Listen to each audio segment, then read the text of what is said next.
Hello, everyone. Today we are excited to have Matteo with us.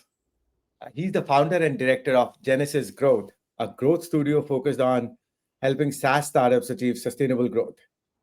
With over a decade of experience across B2B SaaS, consumer, Web3, AI, Matteo has helped over 25 startups from pre-seed to IPO stage.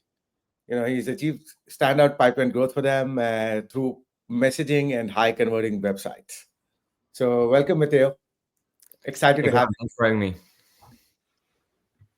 Great. So, like we discussed, right, as you know, Matteo, today's topic is scale your SaaS with AI-powered messaging and high-converting websites, right? So, what led you to focus on product marketing, content, messaging, right? Can you tell us about how did you start using AI and how does that shape Genesis growth today? Sure. I mean, my journey with using AI started about a couple of years ago. I mean, for context, I am marketing operators with just under a decade of experience. I've covered many times like the role of founding marketer, mostly in pre-seed to Series B startups, and I've had the chance to work in teams of the likes of Fiverr.com, and then advised also companies like Ahrefs, Toast, On Deck, and more. And especially in my advisor capacity, I started just a couple of years ago on the back of a redundancy that I was made redundant from my last role at On Deck. And I used that opportunity as a platform to just go solo and starting my advisory and freelance career. And I really wanted to be a solopreneur or one-man band, and that's what I've been up to basically in the last couple of years, serving founders and marketing teams similar to Sprouts. And I enjoy a lot working on my own because I can go on my own speed. I can work through my own standards of quality and be faster. And so it's while I was rambling with this soloprenneurship that I started playing with ChatGPT back in November 22 to start creating some email copy for one of my clients.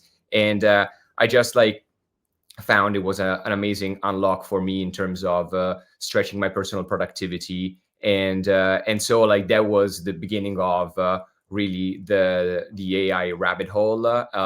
And fast forward, I think end of Q1 2023, I was basically using back then GPT 3.5 for many tasks, not just emails, ads, but also blog outlines. Again, it was not super great back there, but with GPT 401, or the last iteration that we were seeing, I think quality got a lot better, and thanks to the inference and the ability of the LLM to think through the previous information that you feed it, it's much greater. And so that's again it's just one example. I've also tried other AI chats like Claude from Anthropic, but I fell back eventually on 401 as the my favorite model to date for most of my tasks or complex tasks. And in general, it's shaping massively the direction of my business as a solopreneur, because it basically is preventing me to not it saved me from hiring one or two people. And it helped me also manage up to 6 clients per month concurrently, and still deliver good value, as so far as everyone's happy. And no fires were put up from and quality is still good, because obviously there's still a lot of human oversight integrated in how I work with these AIs. So I think that's pretty much my journey through with AI so far. Great. That's pretty comprehensive. So just on that, right, I picked up a few things. One was you said you came back to GPT 4.0. You did not, you tried Claude. Did you try Llama as well? And Any reasons why GPT 4.0 works better for you? I've tried maybe like I've stumbled upon Gemini when it was, I don't know, not when it was first released, but just to try it out something different.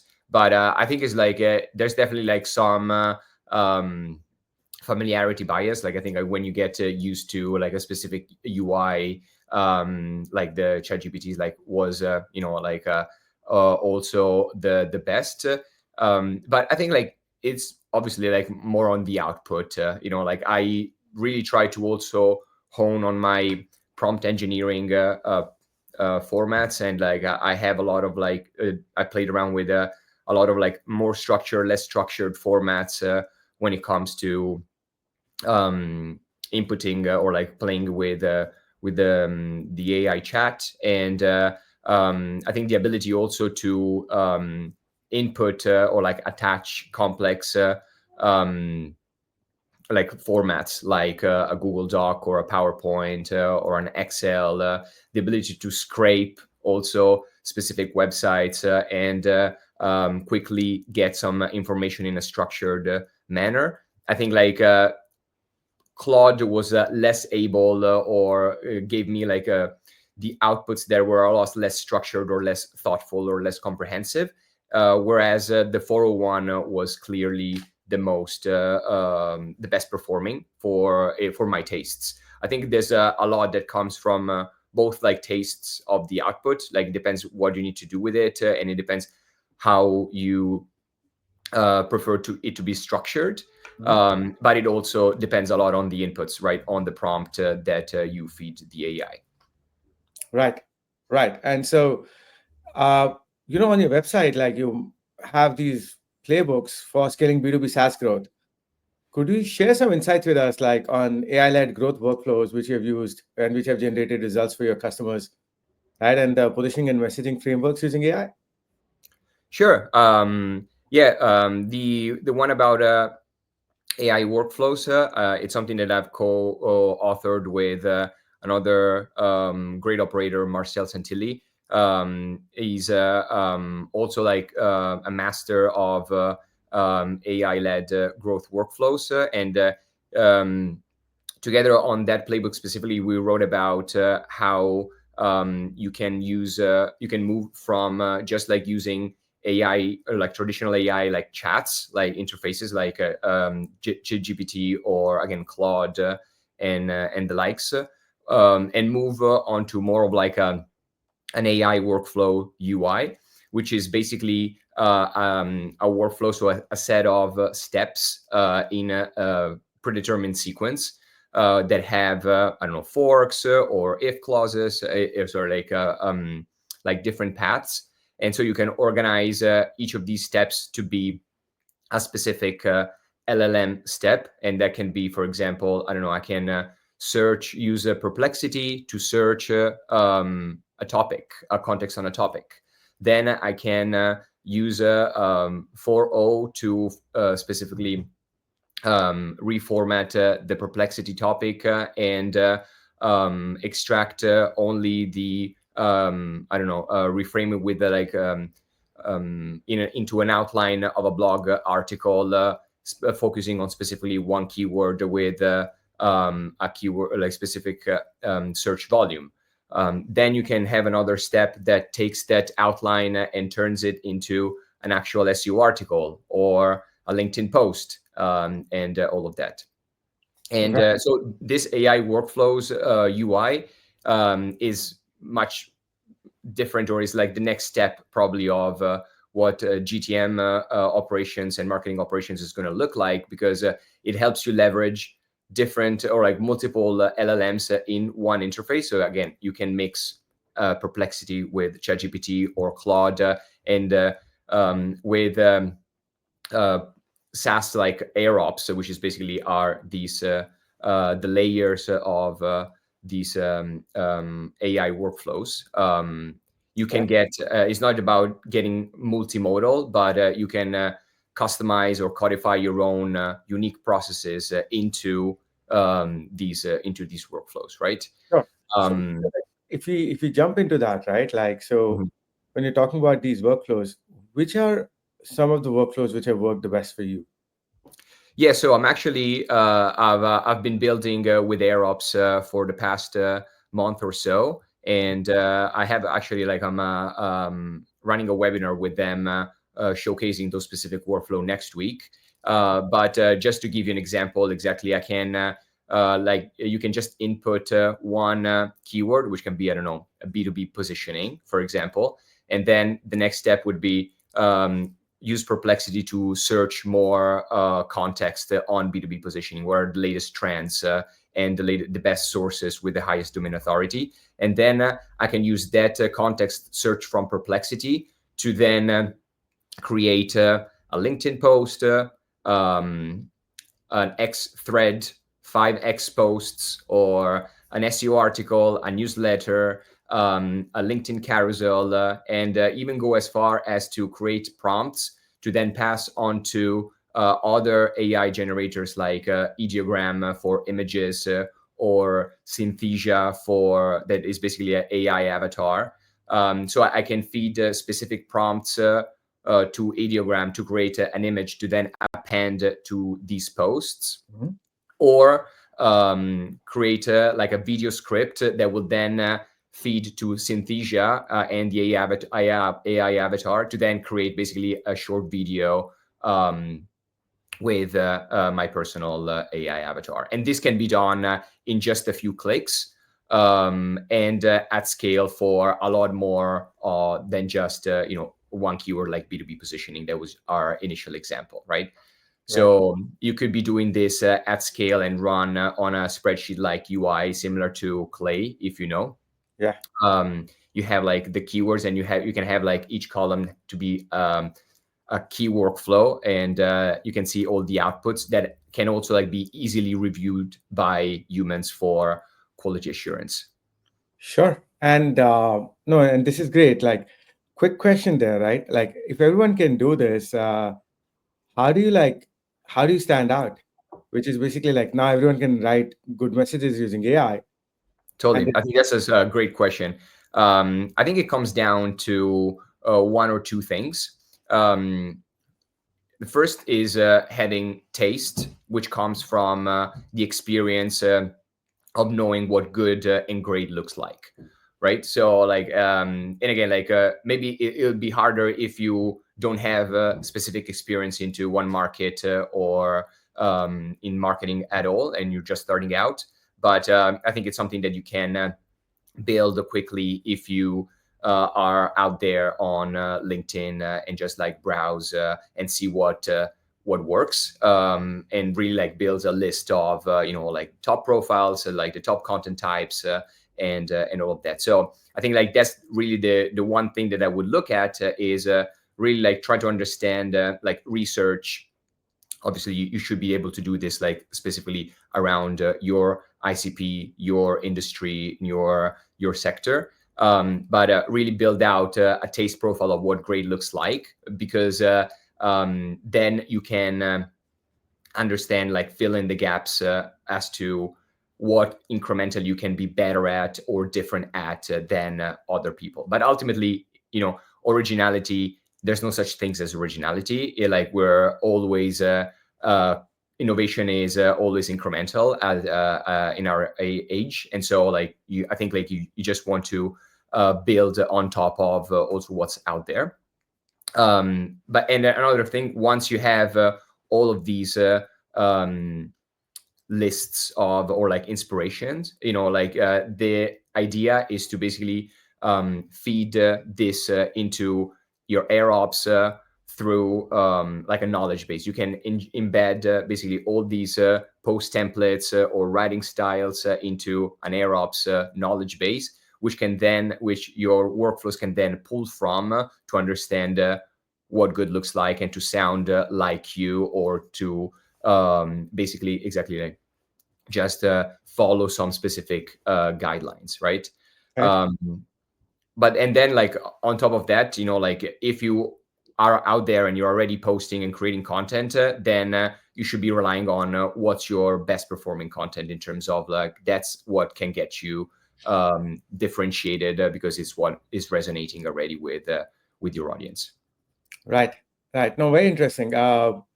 So, uh, talk about the high converting websites, right? Like, uh, what is your strategy out there to actually get the right content and making sure that these websites have improved performance?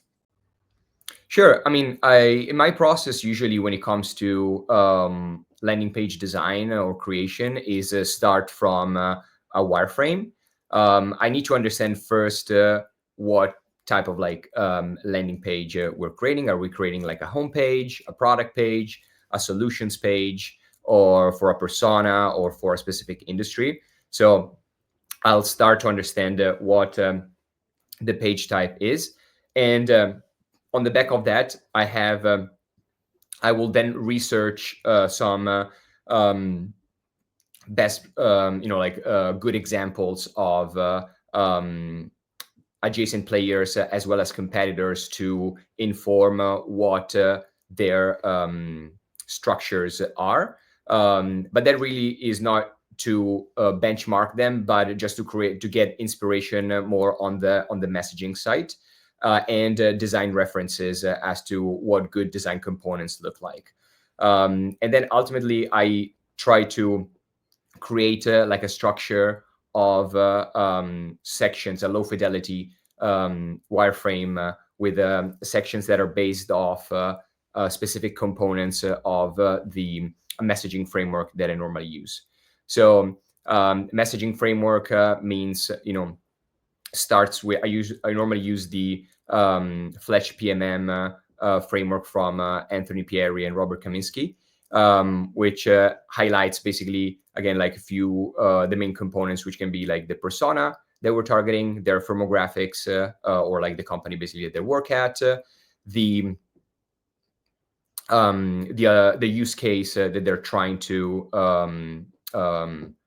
solve for, the alternatives that they're using in absence of your product to pull off their use case, key results like how they measure success, then problems and pain points for using the alternatives, and then mirroring that capabilities of your product. So how does your product solve the pain points of the alternatives, the benefits, which is what you get by using the capabilities, and the differentiators.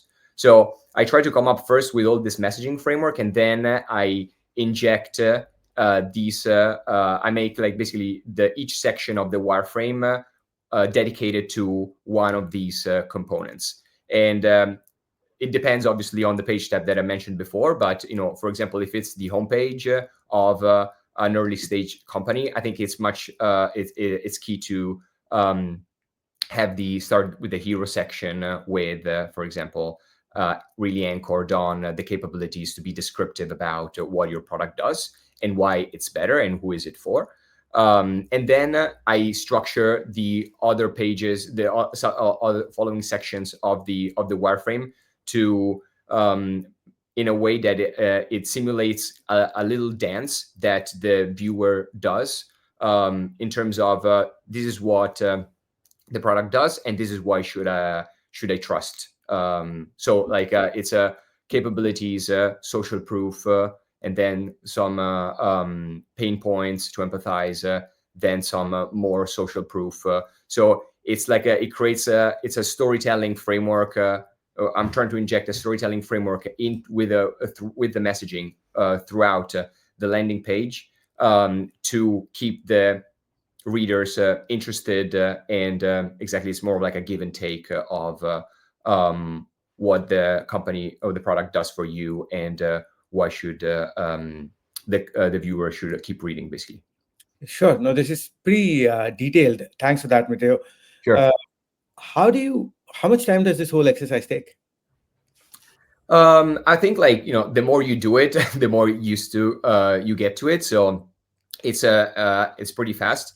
So I normally start now. I've honed it also with the aid of AI. I really start getting asking like my clients for 3 to 10 transcripts of customer calls.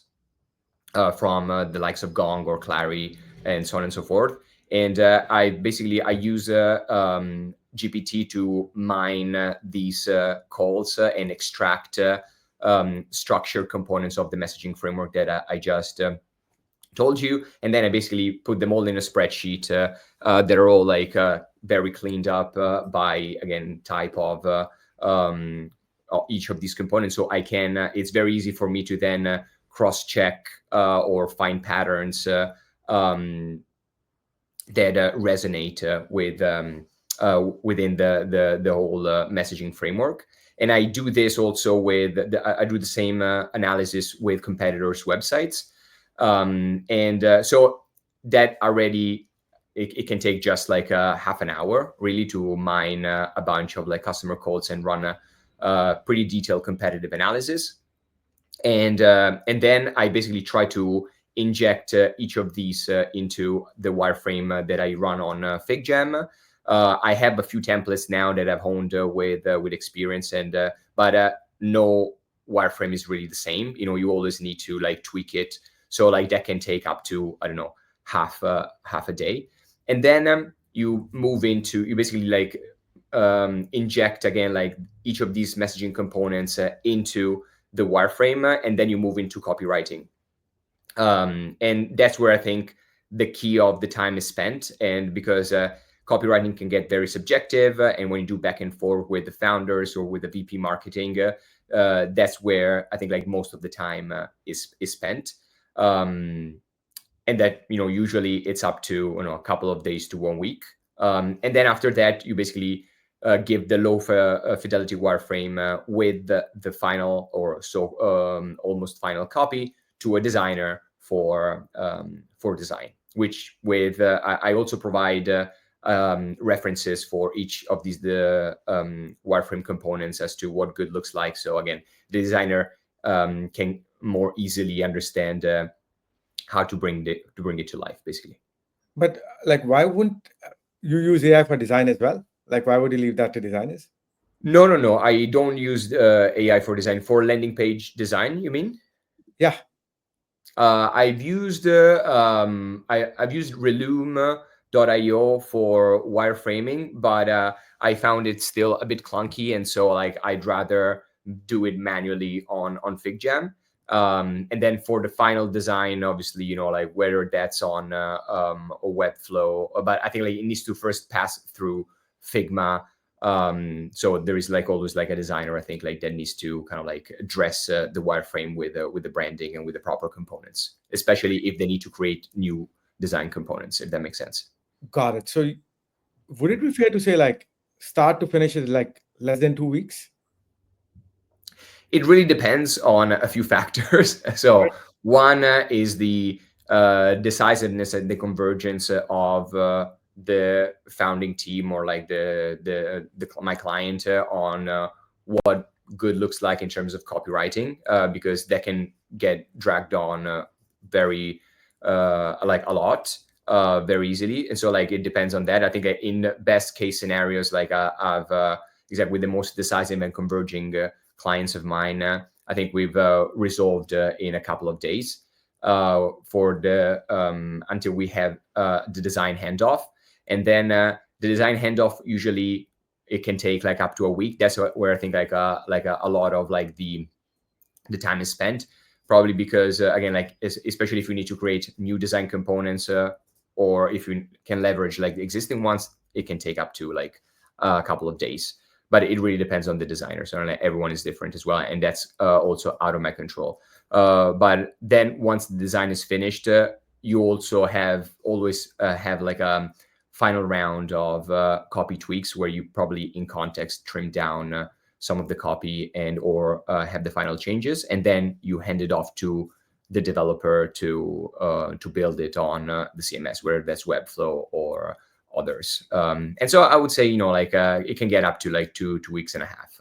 But we can do like, I normally do not just one page, but I do page series. So for example, like with Common Room, I've been doing like a solution pages revamp that is almost like is getting in production as we speak, where we did like 3 pages, for example, of like the new sales, like common room for sales, common room for marketing, common room for RevOps, common room for community. And so like I normally do these projects in batches, so that one design or one design of one page type will, and the copy will have like a permutation of like 4 or 5 specifically instances with different copy, if that makes sense.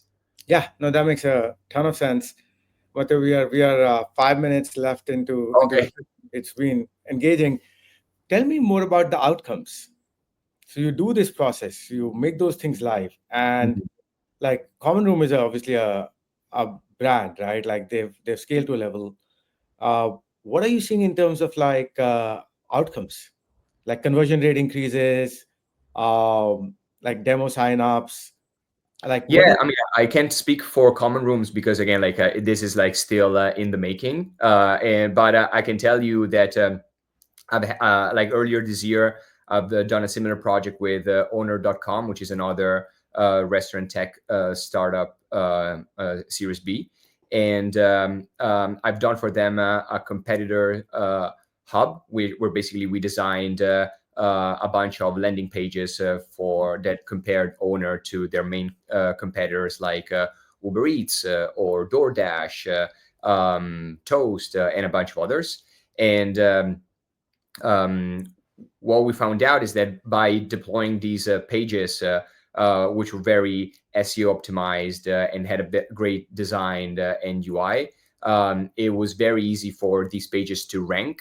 And because we were piggybacking off the very high search volume of established brands like Uber Eats and so on and so forth, we scaled organic traffic for very much bottom of the funnel type of intent, which is again like people trying to search for Uber Eats versus another solution for their business specifically. And so that was a massive and then we scaled I think, like I can't remember like the exact number, but it was a substantial increase in just over 2 months, and that affected a lot of the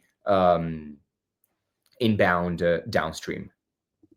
Wow. And like just in terms of numbers, like were there like increase in traffic like from 5,000 visitors to 10,000, It you know, was like several thousands of organic searches per month for sure. and in terms of demo signups, like how many demos to how many demos? I can't remember that, but I'm pretty sure like that it had an impact there too. Great. Matthias, there's so much more to talk about, but last 2 minutes. So if you were to tell the users, right, like Series A, B companies, like you said, hey, this is what you can, like, obviously you've given the details a lot. What are the key 2, 3 things you would say watch out for or do it, and how can they get started With what specifically? with like designing high converting websites and AI messaging? Yeah, I think like one thing that I would say is really invest in messaging, because again, like if you want to stand out in the age of AI, you really need to have like a crystal clear understanding of your ICP and your differentiators as well, especially, and really invest in messaging and in this framework that I talked about, mine your customer calls. And so on and so forth, to really build a strong messaging, because that ultimately trickles down onto your content, onto your brand, and onto your emails, on your ads, and everything that you put out. So if you don't do that, the risk is that everything else that you end up having in your distribution channels is going to be diluted, and is going to look and feel and taste like the same as everyone else, because everyone is probably using the AI in the same way. And so like you're gonna like end up having like sounding like everyone else out there. So that's one thing. Another thing is also like don't get understand the difference between get to good enough in terms of messaging. There's never going to be a perfect one, and is also the messaging that is great in the mind of the founder is probably not the one that is actually the one that your customer want to hear. So invest more in talking about the product, especially at the beginning, and what it does and how it helps, as opposed to your company and your brand. That comes more after, when you're like more established. Great. Thanks, Matteo. This has been great. Thank you so much for being so in depth about the tools and the process. I think there's a lot of value there, and look forward to keeping in touch. Thank you so much, Karen. Thanks for having me.